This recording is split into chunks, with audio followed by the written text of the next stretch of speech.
Bonjour à tous, une nouvelle émission qui a été flash ce mercredi et on prend la direction de la Côte d'Azur, l'hippodrome de Cagnes-sur-Mer, à l'occasion du prix 1 de mai. 15 chevaux âgés de 8 à 11 ans vont s'affronter sur la distance de 2925 mètres, une course d'un niveau homogène où le parcours fera certainement la différence. Toutefois, Jean-Michel Bazir présente deux bonnes cartouches et aura certainement le dernier mot. Et on voit ça tout de suite avec mon analyse.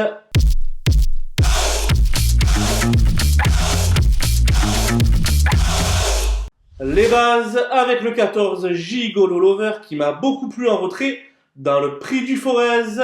JMB a certainement cette course dans le viseur depuis un certain temps. Il ne sera donc pas loin du compte. Le 11 55 Bond répète toutes ses courses depuis un certain temps.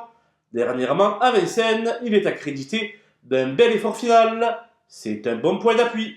Le 3 Éclat des Noix a remporté la course référence en début de meeting.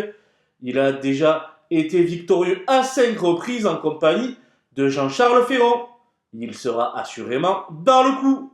Les opposants avec le 12 Fakir du Ranch qui a été sagement préparé pour cet engagement de premier choix. Pieds nus, il faut donc s'attendre à le voir jouer les premiers rôles. Le 15 Dexter Château vient d'arriver dans les box de Jarmo Niskanen. Il a encore de beaux restes et l'a prouvé en Suède, à ne surtout pas sous-estimer. Le 9 El Greco Bello sera totalement déféré, ce qui ne lui est pas arrivé depuis fort longtemps. Dans ces conditions, il représente un sérieux client pour les places d'honneur. Le 8 Gamin Jabba, quant à lui, ne sera déféré que des postérieurs et enchaîne 4 jours après une 3e place à Vincennes. S'il a encore de l'essence dans le réservoir, une place devrait lui revenir. Mon coup de poker sera le numéro 10 Epsom d'Airfray qui revient bien après un long passage à vide. Toutefois, il reste difficile à saisir, mais sage, sa place est à l'arrivée. Les outsiders avec le 4 Everton qui possède la pointure mais également un fichu caractère. Il constitue mon regret ici. On ne présente plus le 13 Eden Basque sur la Riviera. Même si actuellement il a du mal à s'illustrer, il ne constitue pas un interdit pour la 5e place. Le 7 Drop des Duriers vient d'effectuer un déplacement infructueux dans la capitale. De retour sur un anneau plat, il visera une allocation. Le 6 Eddie du Pomereux est complètement hors forme depuis plusieurs semaines.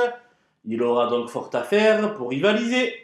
Cela devient difficile avec l'âge pour le 5 Duxor de Guèze, qui devra certainement compter sur beaucoup de défaillances pour pouvoir s'illustrer. Personnellement, j'ai du mal à l'imaginer à l'arrivée. J'ai écarté le 2 Désir de Vannes, que je vais seulement regarder courir, muni de ses 4 fers, ainsi que l'As El Presidente, pour qui l'objectif se situe le 15 février dans le prix Jules Rouquayrol. Voilà, nous avons passé en revue les 15 partants de ce prix 1 de mai. Je vous laisse avec ma sélection et mes conseils de jeu. Bonjour à tous!